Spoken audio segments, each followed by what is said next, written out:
કચ્છમાં આવેલા આશાપુરા માનો મહિમા અપરંપાર છે. માતાજી સૌની મનોકામના પૂર્ણ કરે છે, તેથી તેને આશાપુરા માં કહેવાય છે. આશાપુરા માં અહીં સ્વયંભૂ પ્રકટ થયા છે. માતાના મઠ તરીકે જાણીતા કચ્છના આશાપુરા મંદિરના દર્શને ગુજરાતીઓ જ નહીં પણ રાજસ્થાન અને મહારાષ્ટ્રથી પણ ભક્તો આવે છે. નમસ્કાર, વાઇબ્સ ઓફ ઇન્ડિયા સાથે હું સુરભી અને આજે આપણે વાત કરશું માં આશાપુરાના પ્રાગટ્યથી માંડીને ભવ્ય રોચક ઇતિહાસ વિશે. કચ્છમાં ભુજથી 105 કિલોમીટર દૂર આવેલ માતાનો મઠ દેશ વિદેશમાં ખ્યાતિ ધરાવે છે. કેટલાક ગુજરાતીઓ જ નહીં પરંતુ રાજસ્થાનીઓના પણ આશાપુરા કુળદેવી છે. માતાના મઠની ચારે બાજુ નાની નાની ટેકરીઓ અને પર્વતો આવેલા છે.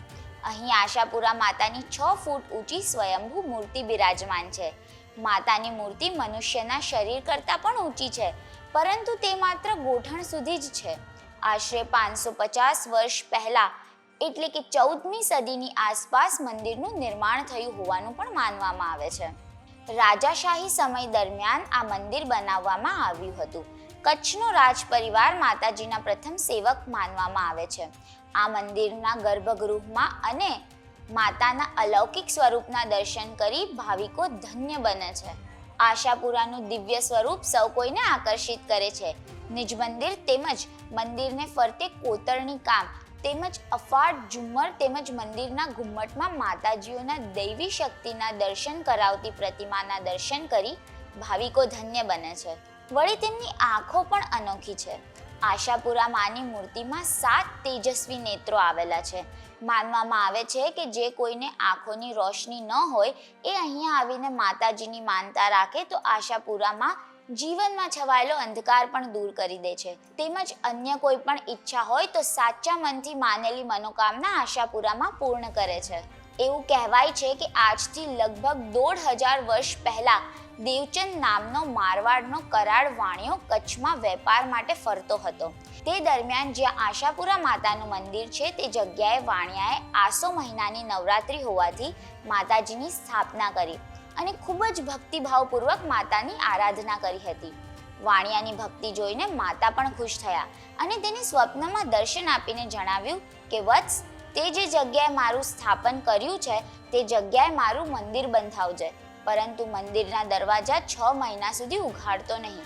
વાણિયાએ ખુશ થઈને એવું જ કર્યું અને મંદિરની રખેવાળી કરવા માટે તે પોતાનું ઘર છોડીને અહીં આવીને વસવા લાગ્યો.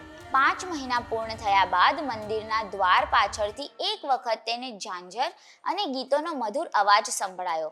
આ મધુર ધ્વનિને સાંભળ્યા બાદ તેનાથી રહેવાયું નહીં અને તે મંદિરના દ્વાર ખોલીને અંદર ગયો. અંદર જઈને તેણે જોયું તો દેવીની ભવ્ય મૂર્તિના દર્શન થયા, પરંતુ તેને યાદ આવ્યું કે તેણે માતાજીએ આપેલા સમયના 1 મહિના પહેલા જ મંદિરના દ્વાર ખોલી દીધા છે. 5 મહિને દ્વાર ખોલી નાખવાને કારણે માતાજીની અર્ધ વિકસિત મૂર્તિનું નિર્માણ થયું હતું.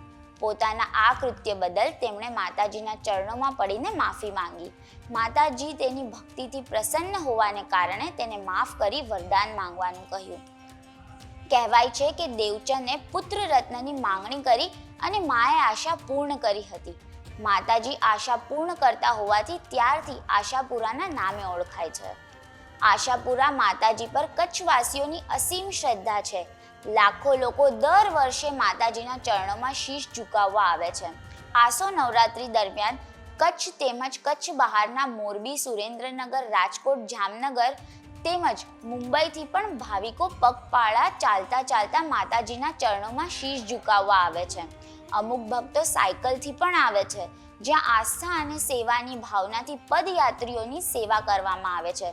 દર વર્ષે લાખો માઈ ભક્તો નવરાત્રિમાં આશાપુરા માના દર્શન કરી ધન્યતા અનુભવે છે.